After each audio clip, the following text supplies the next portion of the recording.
સુરતના કામરેજમાં તાપી નદી પરનો બ્રિજ ક્ષતિગ્રસ્ત થવા અંગે એબીપી અસ્મિતા અહેવાલ પ્રસારિત કર્યો, જેની ધારદાર અસર જોવા મળી। વૈકલ્પિક માર્ગ તરીકે કિમ 4 રસ્તાથી એના એક્સપ્રેસ હાઈવે ચાલુ કરવાની સૂચના આપી દેવાઈ। નેશનલ હાઈવે ઓથોરિટીએ યુદ્ધના ધોરણે કામગીરી શરૂ કરી છે। મુજપુર ગંભીરા બ્રિજ ક્ષતિગ્રસ્ત થયા બાદ સુરતના કામરેજના તાપી નદી પરનો બ્રિજ ક્ષતિગ્રસ્ત હોવાનો આપણી ચેનલ એબીપી અસ્મિતાએ પ્રશાસનનું ધ્યાન દોર્યું હતું।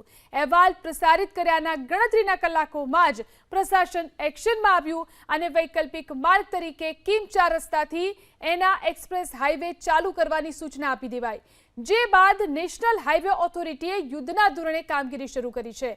હવે 24 કલાકમાં જ કિમ 4 રસ્તાથી પલસાણાના એના સુધીનો 35 કિલોમીટરનો માર્ગ શરૂ કરવામાં આવશે।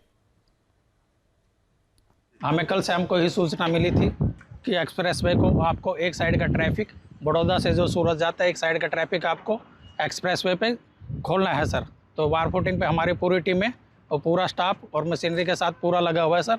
पूरी कोशिश है, हम जब जल्दी से जल्दी इसको खोलने की कोशिश करेंगे सर।